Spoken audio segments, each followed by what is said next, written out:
Bom dia, tudo bem? Tudo bem, Elisa? Estou ouvindo o senhor na caixinha de som, então se tiver algum problema no áudio, pode falar, viu? Tá, eu estou lhe ouvindo bem. Você me ouve bem? Muito bem. Pronto, tá bom. Parece que a gente ajuda. Pronto. Ok. É...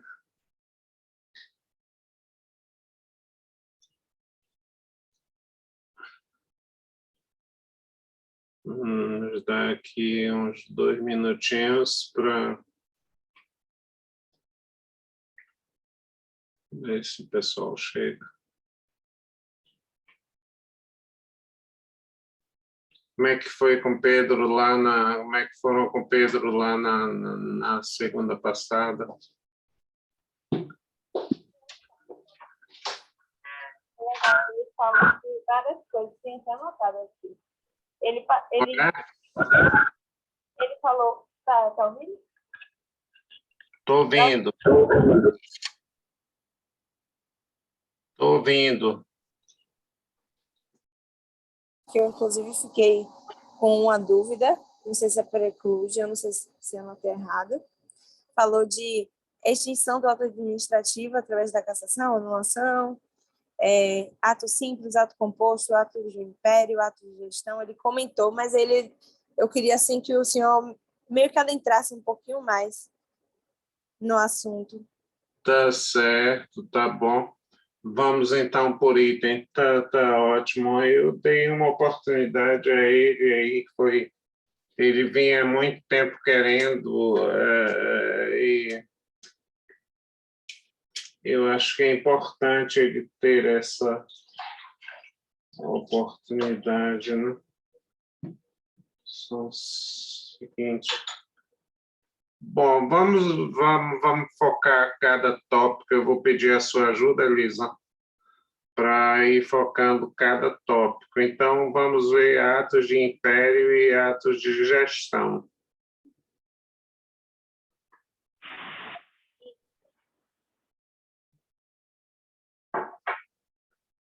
Nos chamados atos de império, o Estado age, digamos, com a força própria da organização estatal. Vale dizer,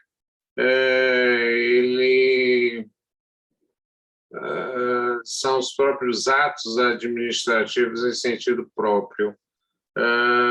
Quando ele desapropria uma área, quando ele expede uma portaria, quando ele pratica determinados atos, independentemente do interesse individual, mas pressupõe-se sempre valorizando o interesse coletivo.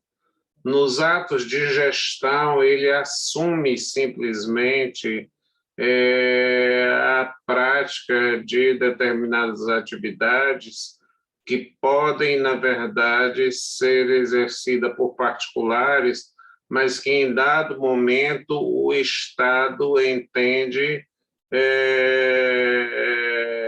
que, estrategicamente, é importante ele ter o controle. Por exemplo, nós estamos vendo aí a crise da Petrobras. Na Petrobras, o Estado exerce um ato de gestão. Ele, na verdade, tem sócios, digamos assim.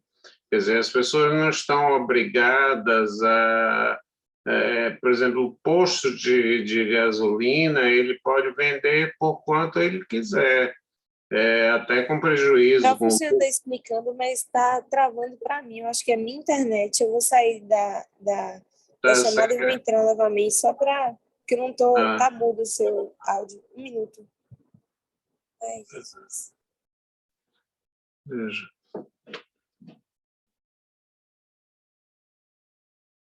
Então, gente, a gente estava fazendo uma revisão aí das colocações da aula de Pedro, né? Voltei. Pronto. Sim, então, nos atos de gestão, o próprio particular não são privativos do Estado, mas o próprio particular pode exercê-lo. Por exemplo, o particular não pode montar um exército. Isso é ato de império, quer dizer, na verdade, entrar em determinadas áreas, etc. Mas o Estado, como os particulares, o Estado, por exemplo, tem a gestão dos Correios. Por quê? Porque, por exemplo, na maioria dos países, os Correios são exercidos por entes absolutamente privados, né?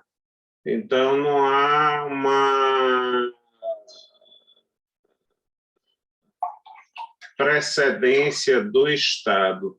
Então, de modo geral, de modo mais simplificado, os atos de império seriam aqueles privativos do Estado. E os atos de gestão são aqueles em que o Estado está ombreado à iniciativa privada. O Estado está ombreado à iniciativa privada. Por exemplo, a Embasa, um sistema de fornecimento de água, nada impede que, por exemplo, o município de Juazeiro, na Bahia, só para dar um exemplo, não se utiliza dos serviços da Embasa, tem um serviço próprio. A Embasa é uma empresa do governo, então eu posso, na verdade, ter um fornecedor de água e esgotos privados, abrir uma licitação e contratar um fornecedor ou eu próprio realizar. Quando essa função não é privativa, daí nós falamos em carreiras de Estado, aquelas que exigem que seja um ente público, um ente estatal, em sentido próprio. Por exemplo, a Receita Federal. Eu não posso delegar a terceiros que realizem a cobrança de tributos, né? Eu não posso entregar a particular, é ato privativo do Estado. Eu não posso pedir a alguém que seja juiz ou ter juízes particulares, né? Então, em resumo, o ato de império é aquele que é privativo do Estado, enquanto que no ato de gestão o Estado pode estar, mas também é iniciativa privada, ele concorre. E, às vezes, eles têm, durante muito tempo, por exemplo, nós tínhamos aqui em Salvador a Coelba, a Companhia de Eletricidade do Estado da Bahia.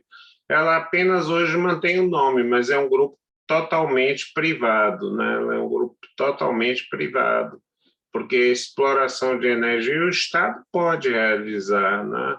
O Estado pode realizar, mas ele realiza com um ato de gestão e não de império. Durante muito tempo, é sempre perigoso quando o Estado se estende muito em atividades de gestão. É sempre bastante perigoso quando ele entra em estado de gestão. Vamos fazer, é importante a gente fazer um estudo de caso aqui nessa questão, porque dá margem a muito desvio de finalidade, né? O que acontece quando o Estado assume atos de gestão?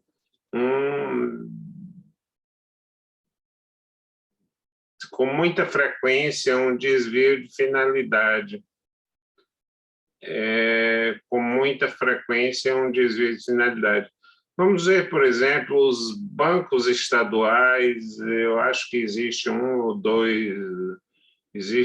ou dois bancos, o Banco Regional de Brasília, BRB, mas aqui nós não temos, nós tivemos o Banco do Estado da Bahia, o Banco do Estado de Alagoas, o Banco do Estado de Pernambuco, etc, etc. E afora o Banco do Brasil, nós não temos mais bancos estaduais. Qual é a crise, qual é o desvio de finalidade, eu diria, induzido, não é nem artificial, é presumido quase, presumido nesse sentido, é de que esse desvio ocorra. Vou dar a vocês um exemplo fictício. O governador de Alagoas, chamemos assim, ou vamos dizer, o fato é real, o governador da Bahia teria ligado, eu não tenho provas disso, para o presidente do Banco do Estado da Bahia. Vocês me ouvem? Todo mundo me ouve bem? Sim, professor. Então, gente, aí diz, olha, fulano de tal está precisando de um empréstimo. E aí o presidente diz, eu sei, esse assunto foi levado até a mim, porque sabia que era o interesse do senhor, do governador do estado, que é quem nomeava o presidente do banco. Não, ele disse, olha, o cadastro dele não é bom, ele é inadimplente, ele não tem pago. O órgão técnico recomenda que não se dê um empréstimo, porque o risco é muito grande. Ele disse, você sabe quantos 1000 votos ele vai me dar nessa eleição? Ele disse, não é realmente a minha área, não é realmente a minha área. Mas ele disse, então, você, por favor, conceda o empréstimo. Eu não estou lhe perguntando se analise ou não os riscos. Resultado, os bancos estaduais, praticamente todos entraram em estado de liquidação, que equivale a estado falimentar, porque não realizavam operações no sentido técnico, mas os seus dirigentes atendiam muito mais ao interesse político. Então, o Estado, na área de gestão,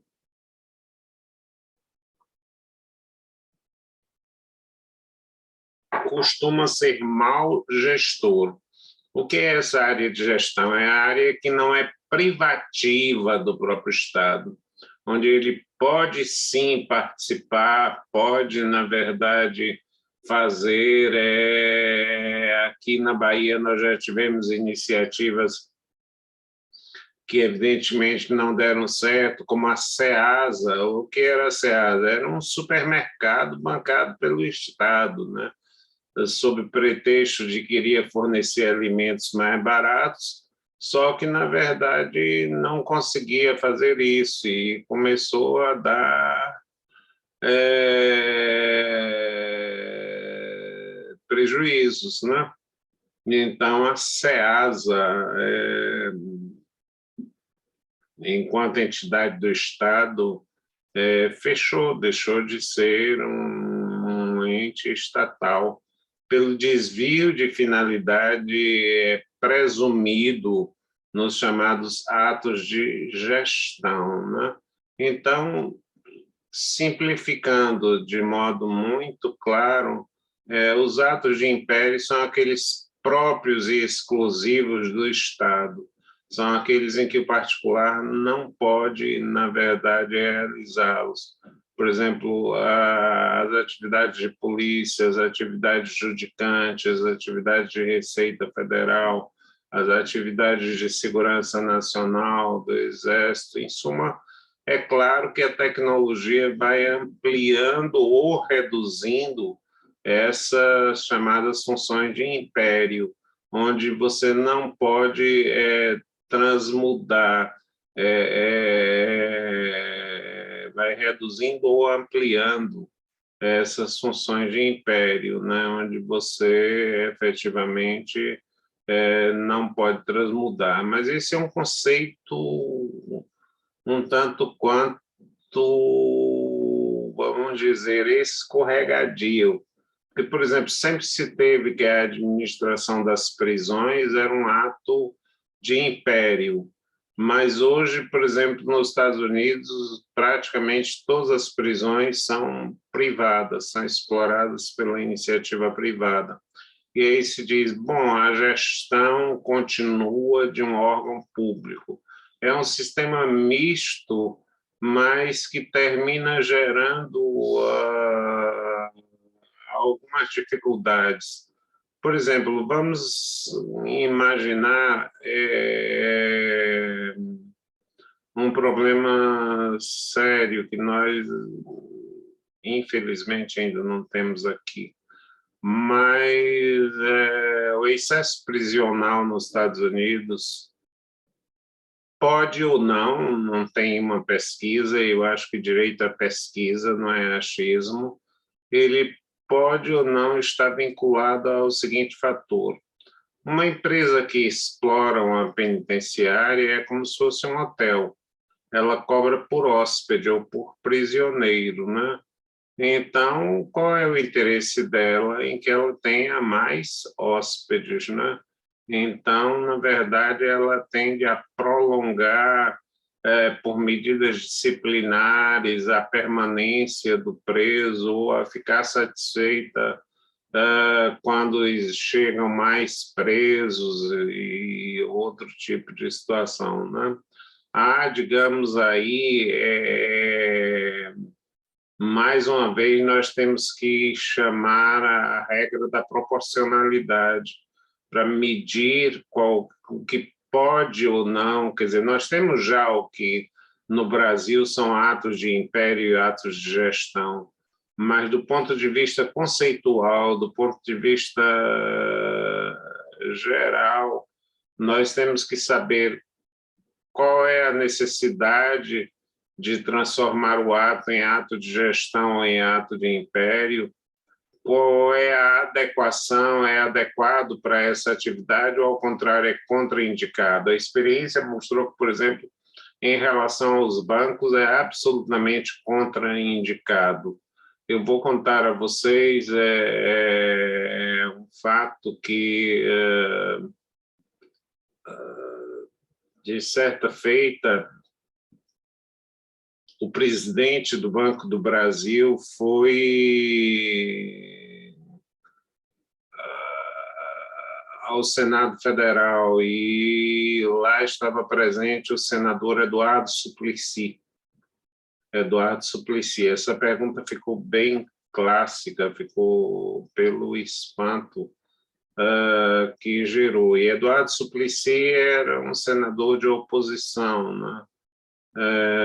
Hoje, salvo engano, é vereador em São Paulo. E o presidente foi falar de política econômica, de assuntos macro, mas aí o senador Eduardo Suplicy, que sempre foi um pouco ingênuo em determinadas coisas, virou e disse: presidente, eu tenho uma pergunta pessoal, já que se esgotaram os assuntos públicos. Eu tenho uma pergunta pessoal. O Banco do Brasil tem uma agência aqui no Senado, uma agência na Câmara, e circula a notícia de que um senador da oposição tem muito menos facilidades do que um senador do governo, que o senador do governo recebe todas as benesses, enquanto que um senador da oposição não é bem tratado no banco. Os limites de crédito, quando eles querem, na verdade, obter algum crédito, se ele é da oposição, tem um tratamento, se ele é do governo, tem outro tratamento. E o presidente do banco disse: eu poderia lhe dar duas respostas, senador. A primeira é dizer que não entro nesse assunto porque é sigilo bancário. Eu não posso, na verdade, lhe dizer que é sigilo bancário e sairia por esse caminho, mas eu prefiro seguir o seguinte caminho. Nós não temos senadores nem deputados como clientes. Nós temos clientes que eventualmente são deputados ou senadores. Vou explicar.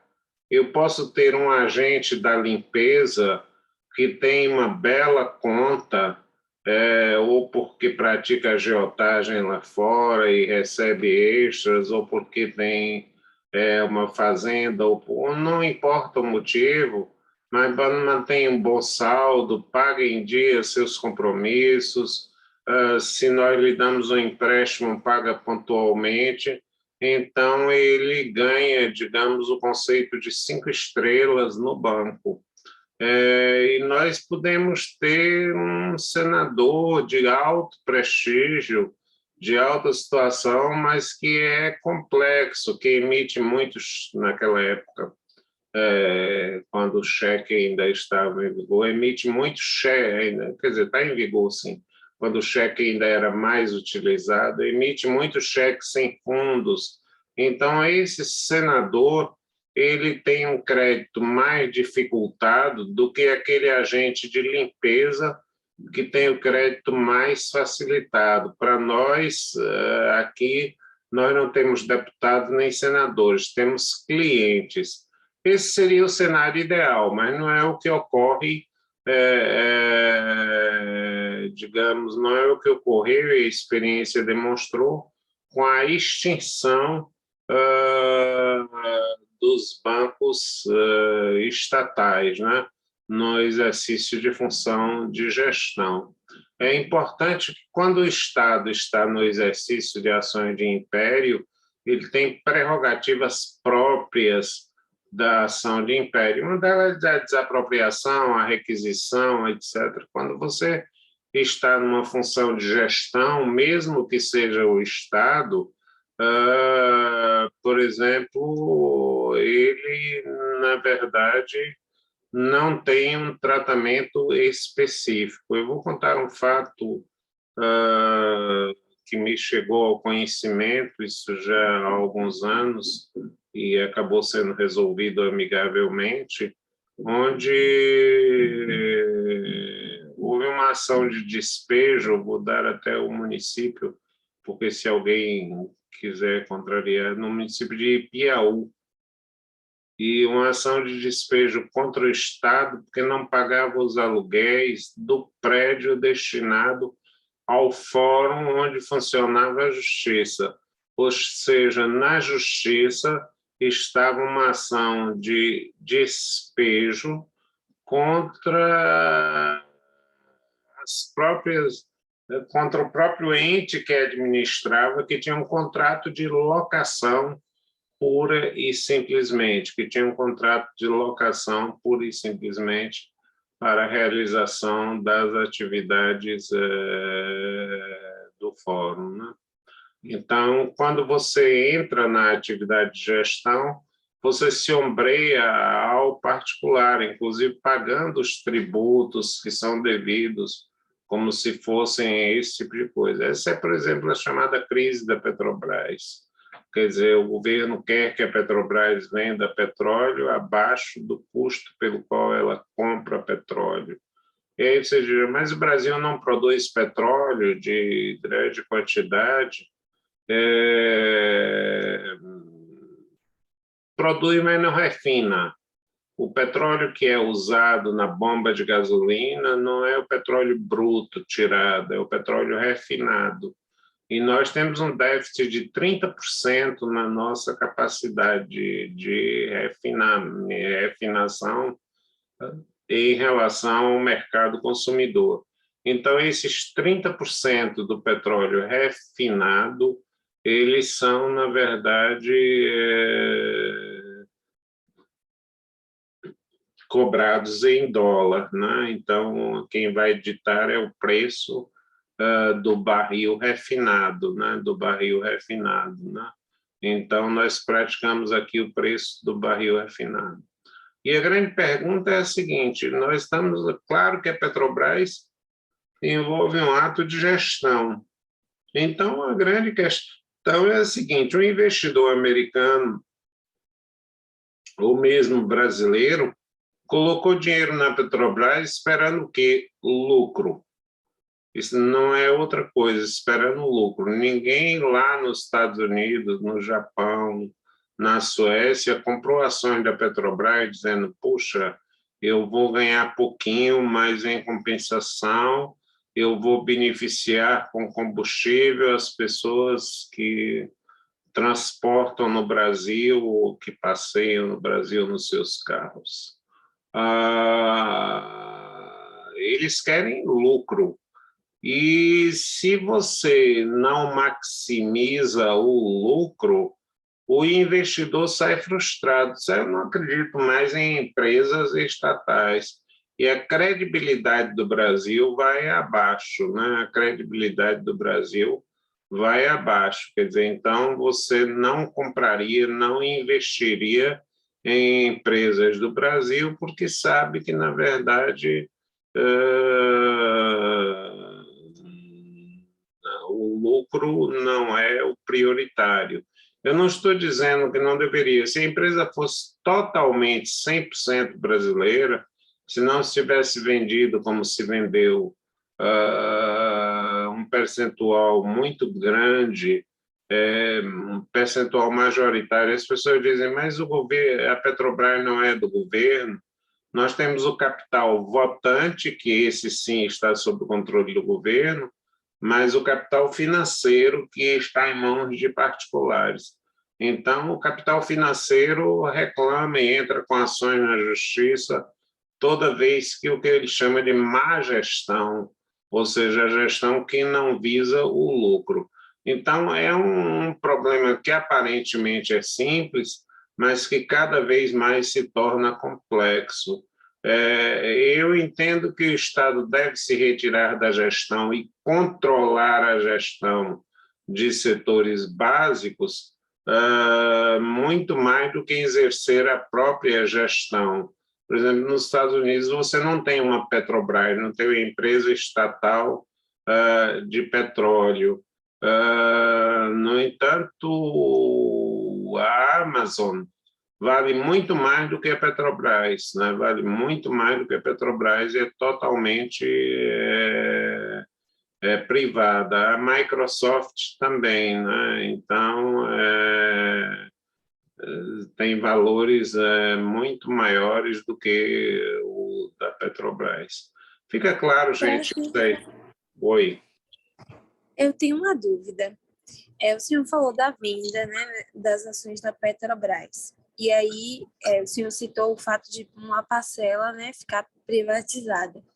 Quando uma parcela de uma instituição, que em tese deriva de atos de império, né, porque a Petrobras é pública, em tese, quando ela vende parte das ações, ela perde esse poder de sofrer atos de império? Perde totalmente o poder de império. Quando ela compartilha com o particular, considerando-se a perspectiva de lucro, é uma forma de ela renunciar a esse poder de império, né? Quer dizer, ela, na verdade, compartilha com o particular e ela passa a pagar ela passa, por exemplo, a pagar tributos e a ser, inclusive, autuada. A Receita Federal está cobrando impostos altos e com multa da Petrobras, né? Porque entende que a Petrobras exerce hoje atividades tipicamente de gestão, né? Então, quando o particular ingressa, na verdade, é como se o rei tirasse o manto. A Petrobras tira o manto de imperador do petróleo para ser um comerciante, um vendedor de petróleo. Por favor, façam isso. Houve, na época em que tínhamos petróleo sobrando, dizia: se você abastece, o Brasil cresce. Então, a Petrobras, por exemplo, está com uma multa com alta de infração da Receita Federal muito grande para pagar. Ela tem impostos para pagar e ela paga impostos. Ela arrecada valores e o Estado cobra impostos dela. A briga agora é limitar que os estados cobrem 17%, o máximo de impostos da Petrobras pela essencialidade do serviço, embora ela seja administrada como gestão. Quer dizer, a maneira de administrar diz respeito ao tamanho que nós queremos do Estado, né? Eu acredito que o Estado deva ser reduzido para evitar a perda de foco, né? Quer dizer, nós precisamos sim, por exemplo, o que está acontecendo com a morte dos indigenistas na região do Amazonas? É a ausência do Estado, que deixa de cumprir suas atividades prioritárias para, por exemplo, entrar no 5G, ou fazer ou participar como sócio da telefonia de 5G. Né? Que não se enganem, quer dizer, é uma coisa que pode render votos, mas que não trará imensos benefícios à população. Quer dizer, é uma população que ainda não tem 30% das escolas no Brasil, não tem ainda sequer internet. E hoje nós já falamos em 5G de internet, quer dizer, que é uma velocidade ainda mais alta, quando nós não temos a velocidade mais baixa. Isso tudo nos remete, todos os assuntos em direito e na vida estão interligados, né? Por exemplo, as decisões trágicas na administração significariam o quê? Eu faço 5G, eu combato a malária. E aí não faltam, eu li indignado um artigo de um autor inglês dizendo que, graças à malária, a Amazônia não está mais devastada ainda, porque as pessoas têm medo de irem para lá por causa da malária, né? É uma forma muito tosca, muito enviesada de a gente tentar resolver o problema, né? Espalhando, permitindo que a doença se espalhe, sem dar uma solução dentro dessa coisa. Então, toda vez que o Estado ingressa na área de gestão, ele recebe exatamente o tratamento de particular, né? Ele recebe o tratamento de particular. Vocês vejam que eu evitei aqui usar a expressão pública, tanto que eu estou usando estatal, né? Sempre o Estado, porque o conceito de público é diferente do conceito de estatal. Eu volto a dizer a vocês, se público fosse igual a estatal, na verdade, o Estado, devendo seguir o fim público, seguiria um fim estatal. O Estado seguiria um fim estatal, tendo ele que ser, se público fosse igual a estatal, né? Se público é igual a estatal, o Estado persegue um fim público e logo o Estado persegue um fim estatal, num silogismo muito simples de se perceber, né? Vocês compreendem essa distinção entre público e estatal? Ou alguém gostaria de que eu repisasse isso aqui um pouquinho? Eu adoraria uma reprise, professor, mas eu entenderia público, mas uma ideia de coletividade disponível a todos. Estatal, o poder do Estado ele vem com certos limites. Então, essas limitações mudam, né, e alteram e diferenciam também a diferença de público e de estatal, mas se o senhor reprisar, seria massa. Isso, veja bem, Elisa, é interessante, muito interessante sua colocação. Quando eu digo, normalmente se diz o seguinte, o que é público é indisponível. E o que é que eu costumo dizer? Eu não. Eu achei muito boa a frase do Marçal Justem Filho, onde ele diz o seguinte: alguma coisa, por ser indisponível, se torna pública. O que vai marcar a natureza pública é a indisponibilidade. Será que o Estado pode dispor dos seus animais silvestres e vendê-los para quem tem? Olha, estão as onças, quem quiser capturá-las, bom, não, elas são indisponíveis. Logo, na verdade, a preservação das onças é o interesse público, né? Quer dizer, na novela O Pantanal, vocês veem que há uma preocupação, de algum modo, e há um respeito à onça, né? Então, o que é indisponível é público. O seu nome, Elisa, ele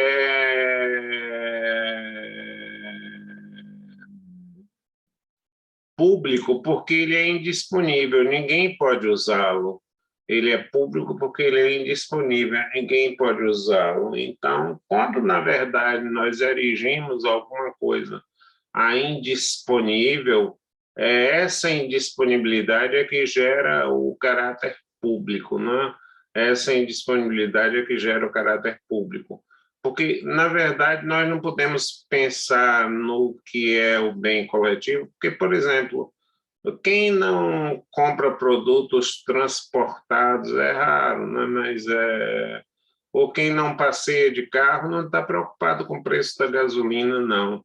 O pessoal que está, na verdade, na zona rural, que anda a pé para lá e para cá, ou montado num cavalo, está cada vez mais raro, as motos estão substituindo.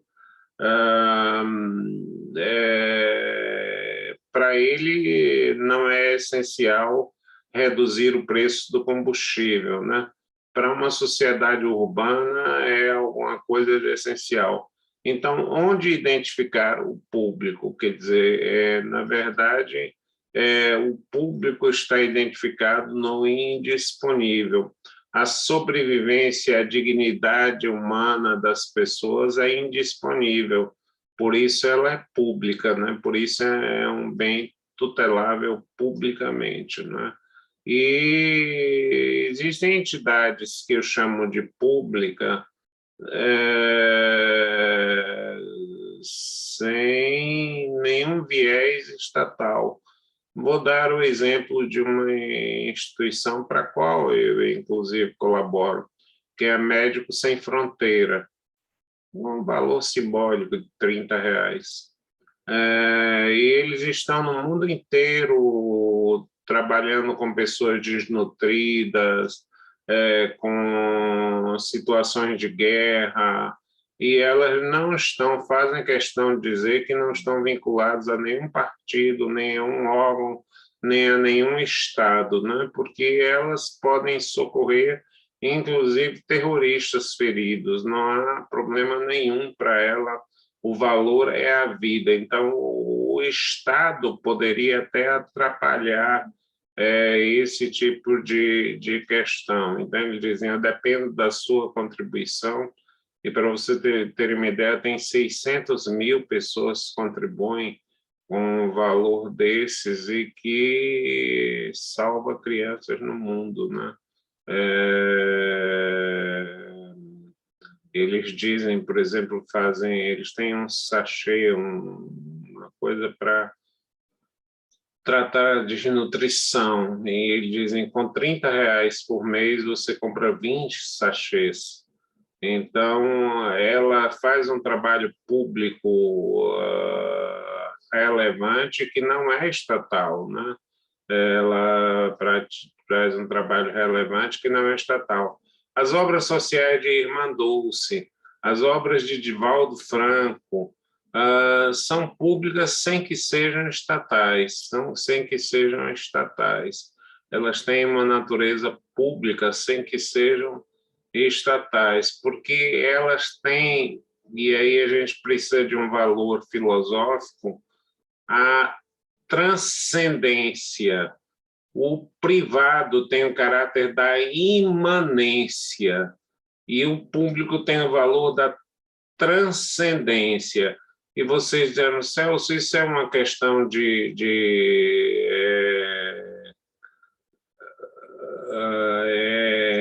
um seu ponto de vista.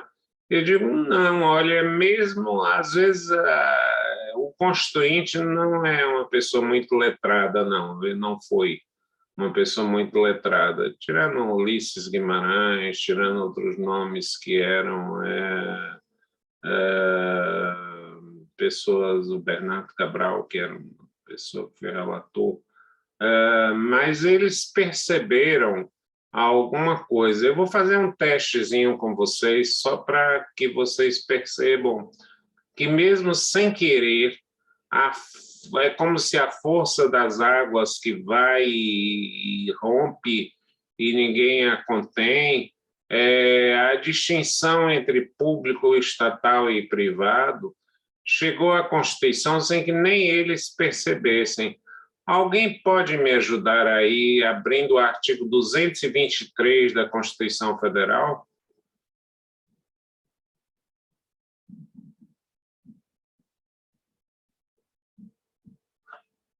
Estou indo abrir, professor. É 223 da CF? Isso, 223. Lê o caput aí. Vou ler aqui o caput. Calma que eu tô... Ai. Porque esse compete ao Poder Compete ao Executivo Poder... outorgar. Pode falar. Eu estava falando em cima, desculpa. Era só, compete ao Poder Executivo outorgar e renovar a concessão, permissão e autorização para o serviço de radiodifusão sonora e de sons e imagens, observando o princípio da complementariedade dos sistemas privado, público e estatal. Ô, Ana, lê essa parte final, a partir de observando. Observando o princípio da complementariedade dos sistemas privado, público e estatal. E aí, o que é que nós concluímos? Ana Luísa, você gostaria de se manifestar? Observando-se os princípios... Ana Luísa, você me ouve? Professor. Oi. Veja aí, observando-se os princípios da complementaridade entre o quê? Do sistema privado, público e estatal. Então, nós já notamos que há uma diferença, né? A própria Constituição reconhece, tanto que ela diz a complementaridade entre os serviços públicos, privado e estatal. Vejam que essa questão ela é relevante. Caetano Veloso dizia: Praça Castro Alves é do povo, era pública, como o céu é do avião, e em outro momento, como o céu é do condor. E aí faz uma crítica bem sutil à população branca, diz: toda a gente na praça manda a gente sem graça para o salão. Toda a gente na praça manda a gente sem graça para o salão. Quer dizer, o que é essa gente na praça que manda a gente sem graça para o salão? Na verdade,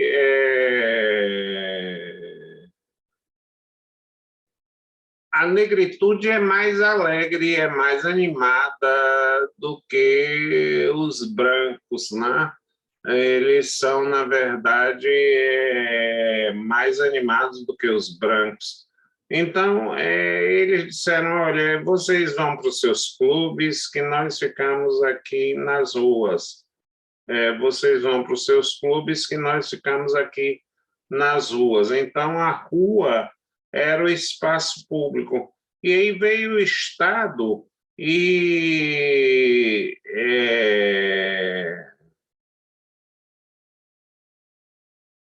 deixa eu ver aqui se eu acho essa música do Gaetano.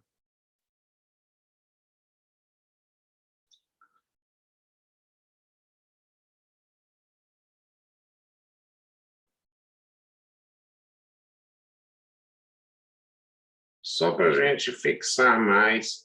Essa é uma aula de direito público.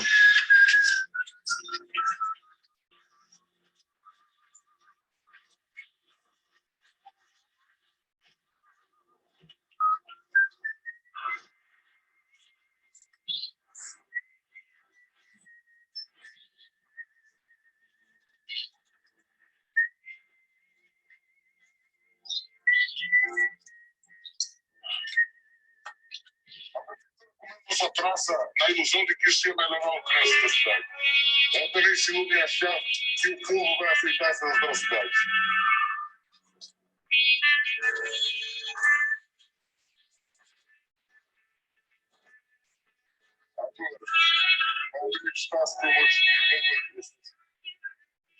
Deixa eu ver se eu consigo uma versão mais direta.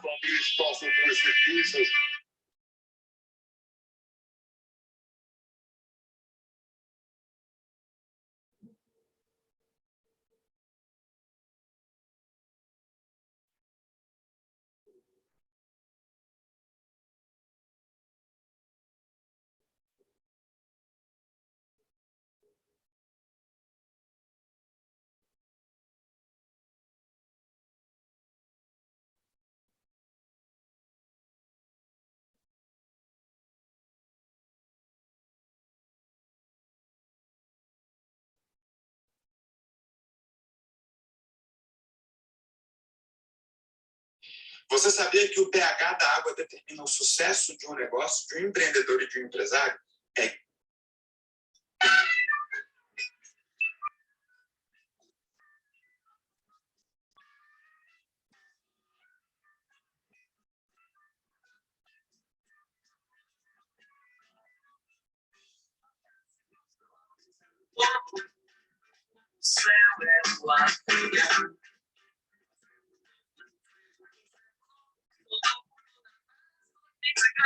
A Praça Castro Alves é do povo, como o céu é do avião.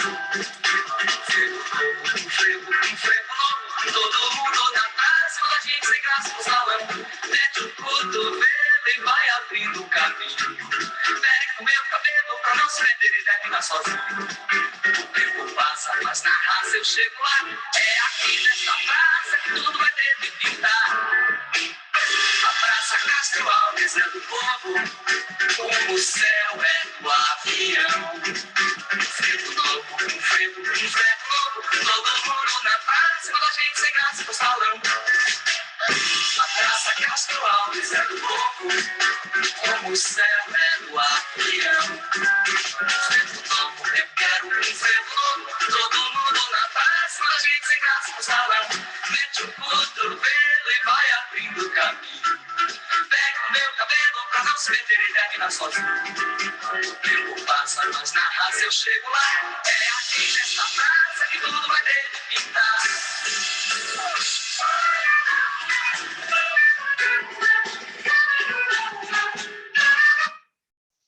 Então, vejam aí, a Praça Castro Alves é do povo, ela é pública. Como o céu é do condor, né? O condor ele voa no céu sem pedir permissão a ninguém, sem submeter a normatividade alguma, senão as da própria vida natural, né?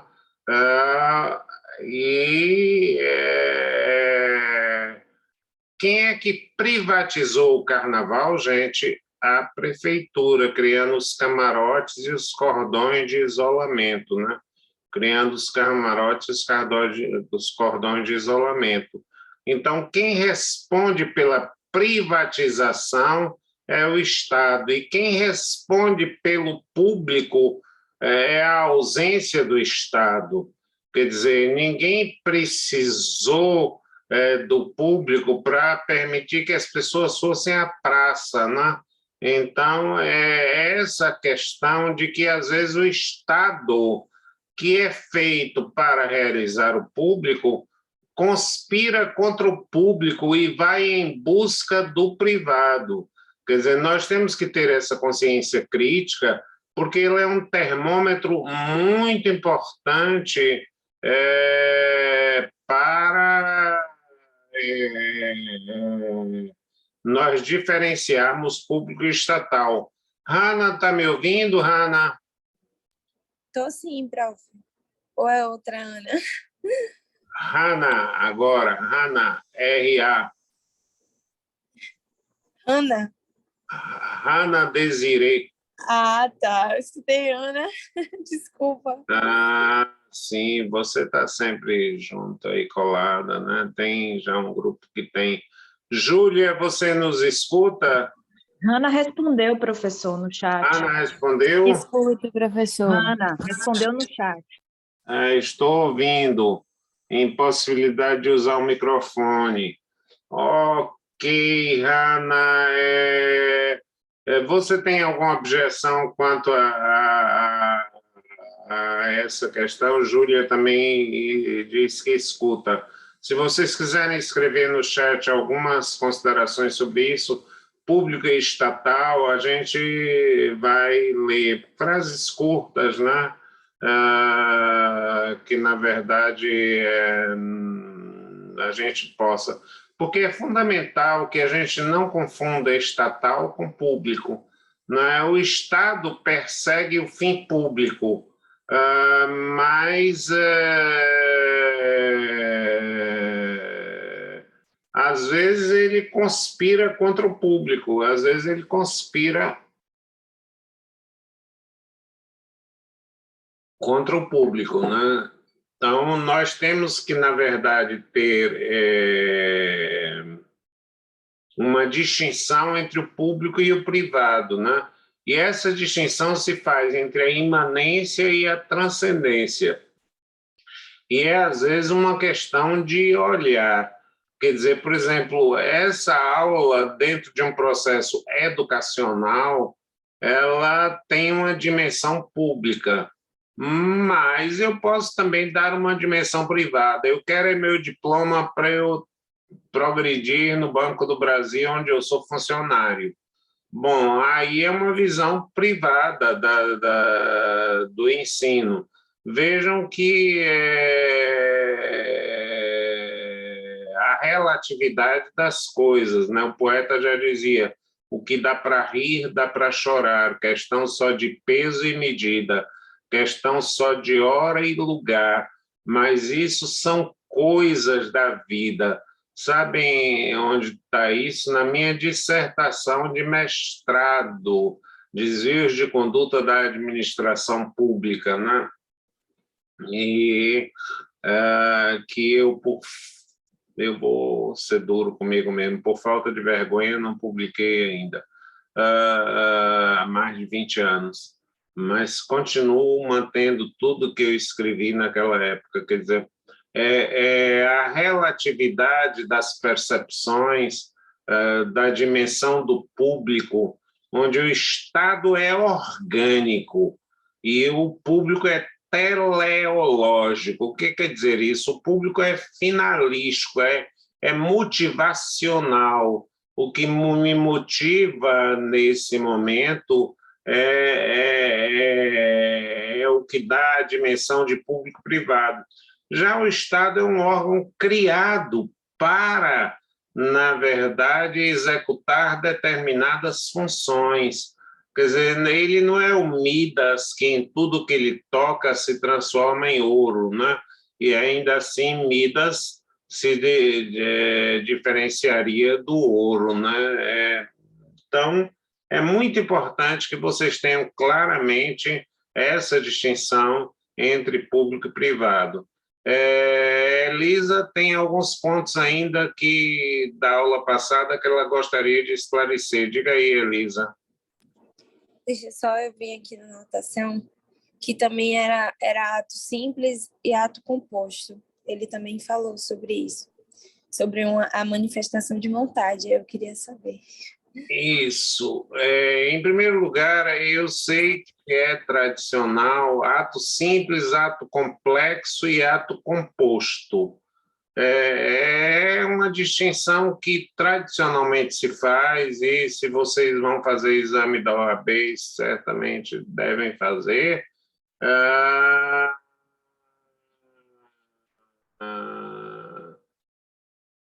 Mesmo os que queiram a magistratura, que queiram o Ministério Público, que queiram ser delegados de polícia,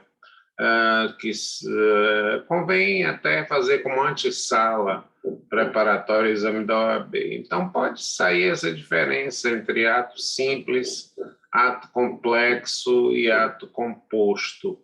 Eu não vou falar de manifestação de vontade, porque o Estado não tem vontade. O Estado identifica as vontades, porque administrar é ministrar para os outros. Como advocare é falar pelos outros.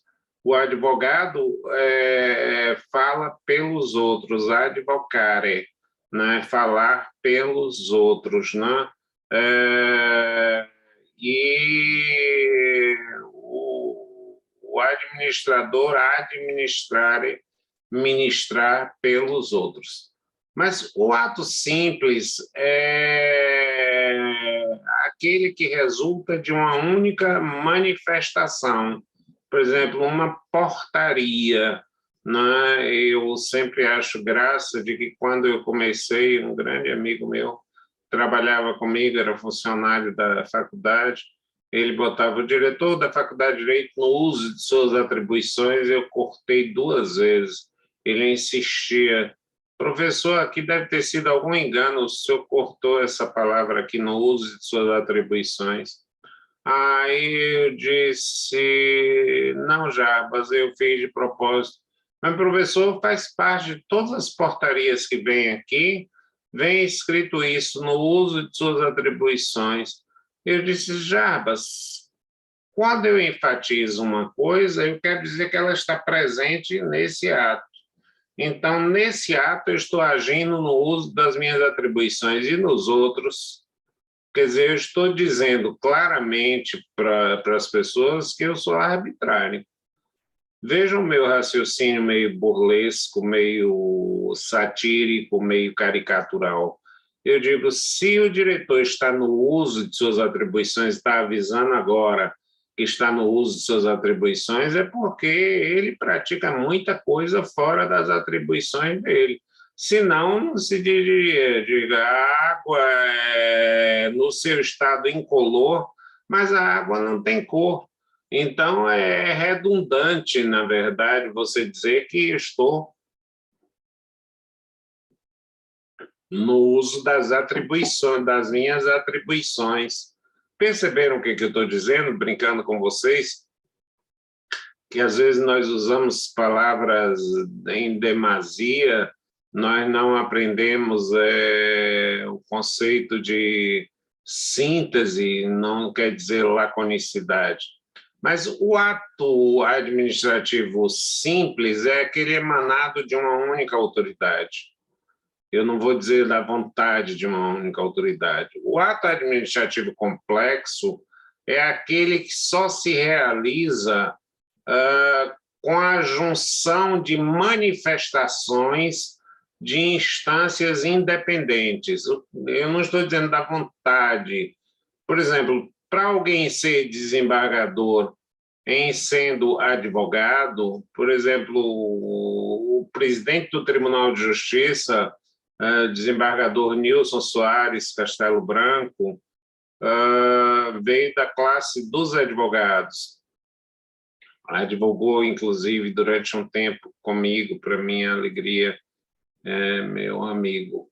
Para que ele chegasse a desembargador, o primeiro ato foi da OAB tê-lo indicado, mas não o indicou diretamente, indicou 6 nomes. O Tribunal de Justiça reduziu essa lista para 3 nomes. e o governador do estado fixou-se em um nome que foi o dele. Então, isso é um ato complexo. Isso é um ato complexo que exige a manifestação de três entes distintos, quer dizer, se o órgão for o mesmo, se for o secretário do governador aprova o ato do chefe do gabinete, isso continua a ser um ato simples, porque o órgão é o mesmo. O ato complexo exige uma manifestação. Tradicionalmente, a gente diz manifestação de vontade, mas eu, na verdade, prefiro não falar de vontade na administração. Eu falo sempre de interesse nessa administração. E aí, qual é a diferença entre o ato complexo e o ato composto? Essa é, digamos, a grande sutileza dessa situação. O ato composto, ele, na verdade, já está perfeito e acabado quando emitida a manifestação da administração pública. Quando, por exemplo, uma repartição aposenta um servidor público, quando a administração aposenta um servidor público, esse ato já está válido, ele passa a receber todo mês o dinheiro dele, os proventos da aposentadoria dele, etc., etc. Mas esse ato é encaminhado ao Tribunal de Contas, que faz uma revisão da aposentadoria, se ela está conforme a lei, se ela, na verdade, se os cálculos estão corretos do valor que ele percebe. E enquanto o tribunal não decidir em sentido contrário, prevalece o ato perfeito. No ato complexo, ele só prevalece quando a última manifestação é exarada. No ato composto, não. O ato se torna perfeito. Stephanie. O ato se torna... Stephanie queria falar? Acendeu a luzinha aqui. Bom. O ato perfeito, ele, no ato composto, ele se torna perfeito com a manifestação de vontade. Ele pode ser até desconstituído posteriormente pelo Tribunal de Contas, mas ele é, na verdade, um ato apenas sujeito à revisão de um outro órgão, né? Ele é apenas sujeito à revisão de um outro órgão, né? Então, essa é a diferença. Enquanto que o ato complexo, ele exige na sua formação mais de uma manifestação de instâncias distintas, o ato composto ele se torna perfeito com a manifestação de um único órgão, embora a eficácia dele possa ser suspensa se o Tribunal de Contas entender que ele não está em conformidade com as normas vigentes. Então, normalmente, muitos trabalhadores nem se preocupam. Já estou aposentado e está mesmo, e deixa de trabalhar mesmo, e faz e espera apenas que o Tribunal de Contas confirme, na verdade, aquele ato, né? Então, o ato composto não tem as manifestações, não tem a força do ato complexo, eles são apenas um ato de revisão, um ato de conferência da conformidade dele com a norma legal. Está claro agora?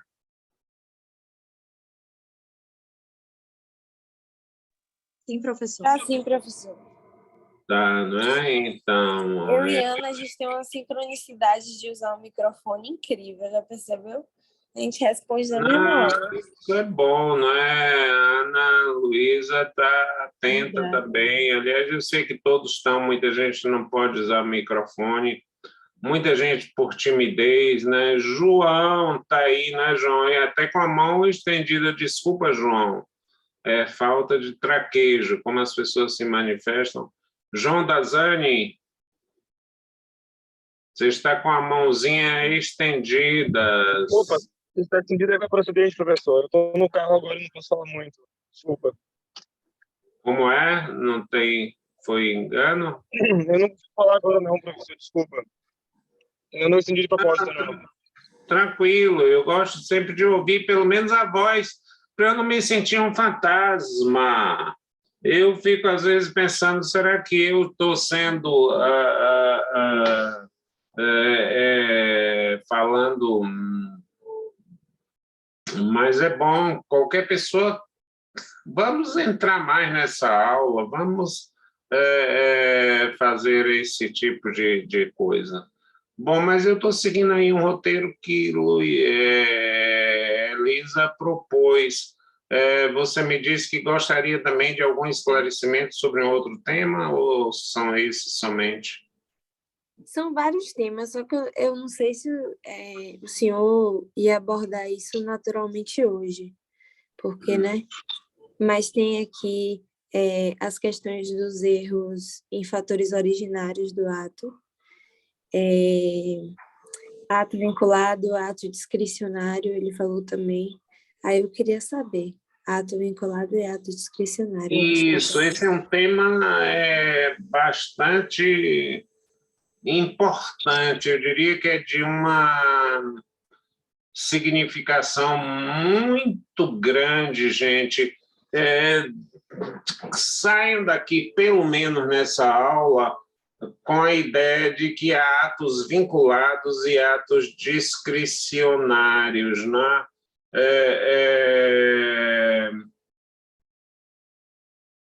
Os atos vinculados, eles não dão margem ao administrador de tomar de escolher entre a medida A ou a B diante do caso concreto. Ele é pré-definidor da situação. O ato vinculado, e é bom que a gente tenha esse caso, ele homenageia a segurança jurídica. Então, por exemplo, quem ganha X paga imposto Y. Isso já vem na lei. O imposto de renda diz quem ganha X pagará o imposto Y. Isso está efetivamente na lei, né?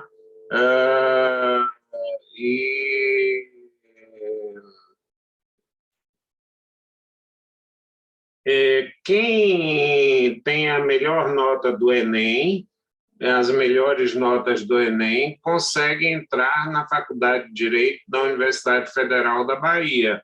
Parabéns a todos vocês, hein? Parabéns, eu já sei. Como é que você sabe que o score de vocês no Enem foi bom? Como é que eu sei disso? Porque se trata de um ato vinculado. Ninguém entrou aqui porque é amigo de Celso, né? Ninguém entrou aqui porque, por algum outro motivo, senão pelo score no Enem, né? Pelo score no Enem. No meu tempo era o vestibular com as mesmas regras, mudando o método, mas você fazia provas específicas. No Enem você tem alguns outros critérios. Bom, mas o ato é vinculado. Se você pode brigar por meio ponto, se é que existe, desculpem a ignorância, você pode dizer, não, eu estou na frente, eu estou, na verdade, na frente dessa situação. Então,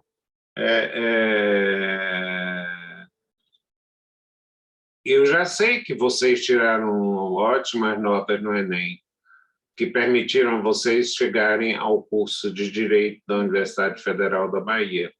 Não é? Então, porque esse ato é vinculado. A vinculação permite uma segurança jurídica para garantir a que determinadas pessoas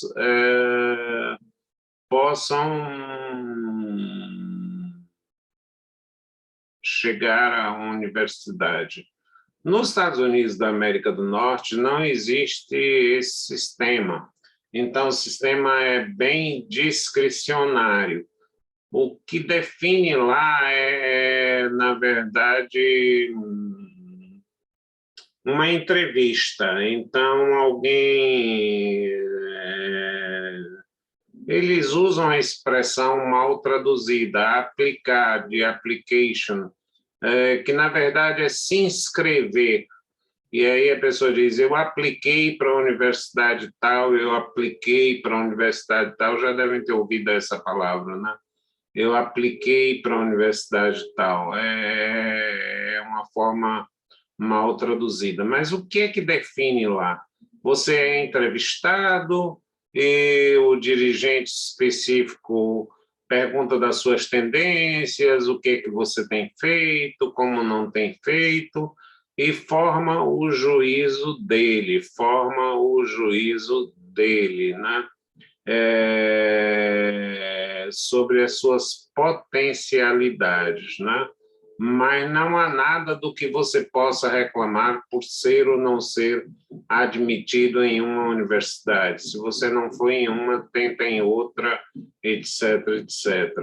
Há algumas pessoas que entram nas universidades porque elas concorrem muito e elas se destacam, e elas divulgam o nome da universidade por serem grandes jogadores de basquete. E o que você sabe fazer? Eu sou jogador de basquete. Então tá, vá participar de uma partida de basquete. Se o camarada é fera mesmo, é muito bom, ele vai entrar na universidade pela, digamos, vamos dizer, pela cota esportiva, né? Pela cota esportiva, né? E isso é discricionariedade. A vinculatoriedade me garante a segurança jurídica. Mas, paradoxalmente, a discricionariedade, quando bem aplicada, ela garante a eficiência do ato jurídico. O que significa? Que eu não devo dizer na lei onde fazer estradas. Por quê? Porque, de repente, no momento em que a verba for liberada e que a estrada precisar ser feita, a demanda maior de uma estrada já é em tal ou qual lugar. Agora, vocês perguntarão, mas então a discricionariedade é a vontade do administrador? Essa é uma coisa interessante, porque na prática brasileira, porque a turma não estuda direito administrativo, o pessoal não estuda e aí acha que essas coisas são independentes de mensuração. O que se admite é que o administrador mensure no momento,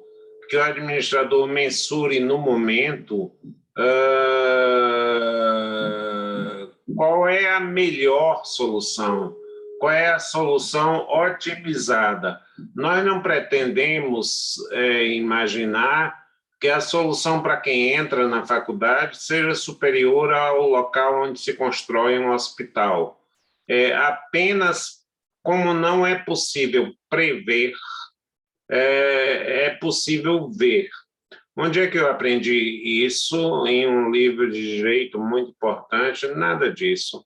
Eu aprendi fazendo uma maluquice que vocês certamente nunca fizeram.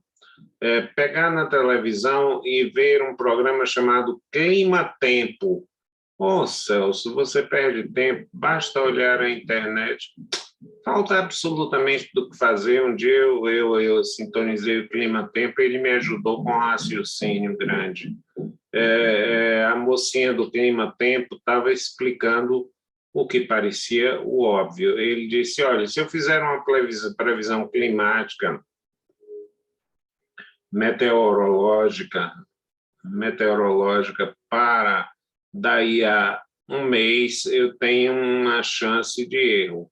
Essa chance de erro vai diminuindo se eu fizer ela para uma semana, vai ficar bastante reduzida se eu fizer para o dia de amanhã, e vai estar muito próxima da certeza se eu fizer para o dia de hoje. Assim é o ato discricionário, quer dizer, o Código Civil de 2002 entrou na Câmara dos Deputados em 1975. Então, ele não teve infância, as leis não têm infância. Então, quando elas fazem, os tempos já mudaram. A dinâmica da vida exige que as soluções sejam dadas em cada momento. Mas, no Brasil, a discricionariedade, às vezes, começa a flertar. Flertar era uma palavra antiga, do meu tempo, hein? Hoje se diz o quê? Paquerar, ficar, alguma coisa assim, né? Com a arbitrariedade, a discricionariedade começa, na verdade, a aparecer com a arbitrariedade. Mas, em tese, é possível. Eu já fiz um experimento em aulas presenciais e vou dar um caso concreto para vocês. Já que estamos agora falando da farra dos sertanejos, de que a administração tem discricionariedade para contratar músico, artistas, tem. Mas tudo tem um seu limite. Eu entrei uma vez vou dar o nome, contra o município de Ubatã, num trabalho escolar, para ver se conseguiríamos impedir a realização da festa de São João, porque, na verdade, os funcionários estavam há 3 meses sem receber o salário. E o juiz me concedeu a liminar, suspendendo a realização da festa enquanto os salários não estivessem em dia. Mas o juiz não se substituiu. Não, é que a discricionariedade ela não permitiu uma escolha, ela permitiu um trabalho de identificação sobre qual a solução otimizada, qual a solução mais adequada. O exemplo que eu gosto muito é o da medicina.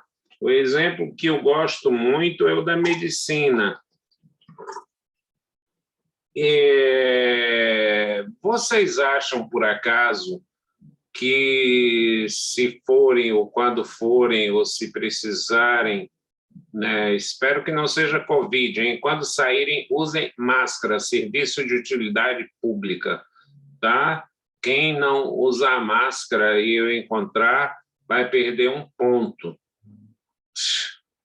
Era assim que no meu tempo se fazia, não dava ponto, tirava ponto, fazia não sei das quantas. Mas eu sei que vocês têm consciência de que devem usar máscara, mas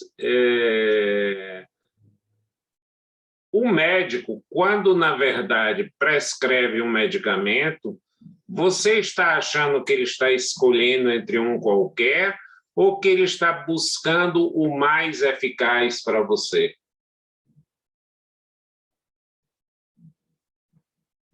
O que o médico faz quando administra um remédio para você? Ou quando diz que o caso é... Busca a opção mais eficaz, né? Como é? Busca a opção mais eficaz. Eu não ouvi bem, Elisa. Acho que o nosso som não está legal. Busca a solução mais eficaz? Mais eficaz, exatamente, Elisa. Ele busca sempre a solução mais eficaz. Então, em direito é a mesma coisa. O ato discricionário é sempre a busca da solução mais eficaz. E o ato discricionário pode se resolver em uma única solução? Não estaria... Pode, desde que o leque abstrato de possibilidades se revele concretamente em uma situação que não deixa ao administrador nenhuma saída.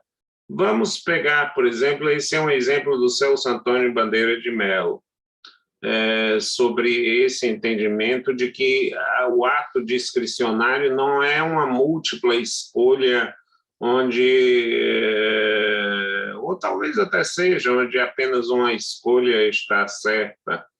Né? Às vezes eu posso não ter tecnologia para saber qual é a escolha mais certa, né? Mas eu posso, na verdade, eu devo, na verdade, estar sempre buscando a escolha mais certa. A autorização para porte de arma é o quê? Um ato discricionário da administração. Ela olha, eu, por exemplo, não gosto de armas. Aí já não estou falando de nenhum estudo, de nenhuma pesquisa, de nenhum tipo de coisa. Eu não aprendi, nunca dei um tiro, não sei o que é, e etc. e tal. Nunca... Uma vez eu já pedi gentilíssimamente a um policial que não assistisse uma aula minha porque ele estava armado. Por uma questão de constrangimento. Eu acho que para todo mundo, eu digo, se essa arma dispara aqui, estava interferindo na produção da minha aula, mas eu deixei aquela aula, na próxima eu digo, olha, dê um jeito de fazer, e para vocês terem uma ideia de como isso evoluiu, ele me dizia que não podia andar sem arma porque estava, eu digo, olha, vamos ter que... Aí eu fui até o comando dele, o comandante dele, e negociamos que a arma ficaria guardada na escola. Eu tive que providenciar a compra de um cofre onde ele tinha o segredo, mas para não deixar ele assistir a aula. Onde é que isso está na lei? Em lugar nenhum. Mas apenas eu achei que a solução mais otimizada... Imagine, por exemplo, se ele discute com uma colega em sala de aula, e ele põe a mão no coldre, aí você já pode imaginar o que pode acontecer, né? Você não vai brigar com a pessoa armada. Bom, então o Celso Antônio dizia o seguinte: a autorização de arma, de porte de arma, é um ato discricionário, salvo em relação aos militares, etc., que no uso das suas funções, em determinadas circunstâncias, estão autorizados. Mas imagine que o indivíduo que faz o seguinte requerimento: senhor diretor, departamento de autorização de porte de armas, eu estou me mudando para uma zona de alta criminalidade. Infelizmente, não tenho recursos para morar numa zona mais pacífica, é uma zona de alta criminalidade. A criminalidade que se dá aqui se dá sob a modalidade de estupro. Estatisticamente, o estupro ocorre em mulheres frequentemente mais jovens, né? Então, todas as coisas têm uma coisa, sexagenárias são menos alvo dessa violência, né? E se eu tenho filhas adolescentes, e eu sou bom atirador, já ganhei, inclusive, prêmios disso e daquilo, etc. E eu tenho uma ficha ilibada, eu tenho uma ficha irrepreensível. Né? Eu posso estar aqui, declaração dos meus vizinhos, de que eu sou uma pessoa absolutamente pacífica, tranquilo. A pergunta é a seguinte: pode o diretor, mesmo no uso da discricionariedade, negar esse porte de arma? O que vocês acham?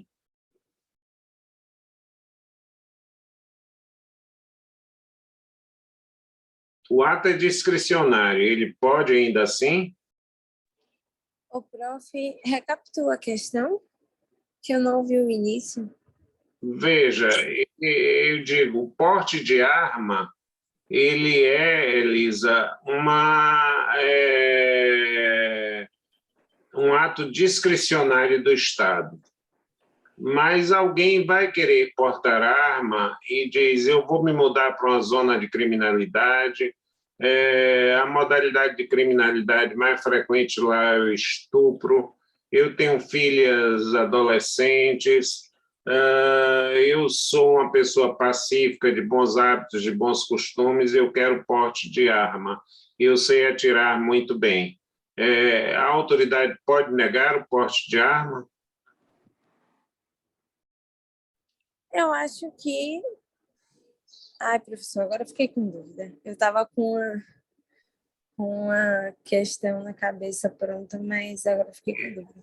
Porque, assim, ele tem aptidões para poder usar a arma, e ele pode usar isso no favor dele, né? Em favor dele, porque para utilizar a arma tem toda a avaliação psicológica, a avaliação de como a pessoa procede, né, com o uso da arma, conhecer, saber armazenar, guardar. Então, eu acho que, em tese, pelo que o senhor narrou, não. Mas, mesmo assim, o ato continua sendo discricionário, né? Continua sendo discricionário. Então, com isso que eu quero mostrar, é que o ato discricionário não é uma escolha, mas é apenas uma transferência do agente que vai examinar qual é a melhor solução. Em determinados momentos, se entende que o legislador pode encontrar a melhor solução para os casos gerais, mas, em momento outro, se entende que o administrador deve encontrar a melhor solução no caso concreto. Veja, a única distinção entre o ato vinculado é que o ato vinculado você decide em abstrato e com validade erga omnes, geral, qual a melhor solução, e no ato discricionário você só decide uti singuli, ou seja, individualmente, ou para um grupo pequeno, qual é a melhor solução a ser dada naquele caso. Então, eu entendo que, na verdade, o porte de arma não pode ser negado. Vejam bem, em alguns países que já evoluíram mais nessa questão da discricionariedade, é comum, por exemplo, você discutir, a administração pública quer fazer uma escola, então, antes de discutir se essa escola será na Graça ou em Mussurunga, ele tem que fazer uma pesquisa sobre qual é a demanda escolar para aquele tipo de estabelecimento em Mussurunga e na Graça, e só aí decidir qual, na verdade, é o local onde a escola será edificada.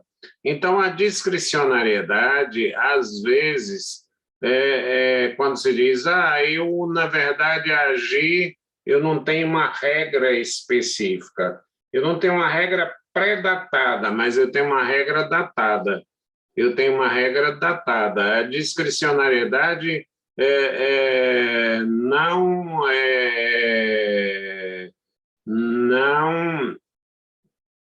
me permite, em determinados momentos, mesmo em situações de que aparentemente são inócuas, por exemplo, dar um atestado de boa conduta. O atestado de boa conduta é um ato discricionário, mas nem eu posso negá-lo, e às vezes alguns estudantes pedem, quando vão fazer alguma seleção em algum lugar, nem eu posso concedê-lo se houver elementos que não se pode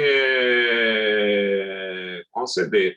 Uma vez, por exemplo, eu tive um caso concreto de um estudante e onde o funcionário me alertou, disse, cuidado com esse rapaz, é agiota, ele vive, na verdade, toma cheques predatados e, na verdade, cria problemas, cria isso, cria aquilo. Eu chamei e digo, olha, diante dessa situação, mas é assunto da polícia. Sim, você pode estar sujeito a um processo criminal. Mas eu, sabendo disso, e você agora me confessando isso, não vou lhe dar o atestado de boa conduta. Não vou lhe dar o atestado de boa conduta. Eu não tinha outra alternativa, não me era dado escolher o atestado de boa conduta. Então, já a certidão é um fato objetivo. Certifico que João Dazani, Júlia Lalim, Hanna Desirê, Ana Elisa, Ana Luísa Saraiva frequentam o curso de Direito Administrativo 1. Aí é ato vinculado, eu não tenho como, a norma já diz que, na verdade, faz isso, né? A norma já diz que, na verdade, como eu devo proceder. A questão é, portanto, se eu estabeleço a norma para valer em abstrato, se eu estabeleço a norma para valer em abstrato, eu, na verdade, posso cometer erros no concreto. Quando eu estabeleço em concreto a solução, e se eu tenho a consciência de que as minhas decisões têm que ser medidas, eu posso, na verdade, estar tomando a decisão mais acertada, que é o que a lei quer, ou a decisão menos acertada. Por exemplo, quando eu fiz um memorial na faculdade, quem não conhece, um dia possa conhecê-lo, vale a pena, desde os alunos históricos às atas da faculdade, que refletem muito o momento da vida. Eu tinha uma opção, comprar livros mais para a biblioteca ou fazer o memorial. E aí, o que eu fiz? Ouvi alguns técnicos, eles disseram, olha, se você não recuperar esses documentos no memorial, com refrigeração, etc., eles vão se perder para sempre. E eu não podia perder esse memorial. Então, avaliando isso, eu optei por usar essa verba no memorial, mas optei não por uma escolha, nem por um jogo de dados. Eu vou, na verdade, fazer isso ou fazer aquilo. Na verdade, essa é a discricionariedade. A discricionariedade é a decisão tomada diante do caso concreto e a vinculatoriedade é a decisão tomada diante do ato abstrato. Não há em nenhuma das duas liberdade de ação, porque a liberdade, quando se projeta sobre a vida alheia, é opressão. Se eu sou livre para fazer alguma coisa com alguém, eu estou exercendo um ato de poder sobre esse alguém. Tá certo, gente? Ok. Vamos ficar por aqui, porque para não criar em vocês a expectativa de não saber que hora a aula termina. Hoje já passamos um pouquinho do limite. Muito obrigado pela atenção de vocês e até segunda-feira, tá? Obrigada, professor. Um abraço. Abraço, tchau, tchau. Obrigado a você. Obrigado. Obrigado, João.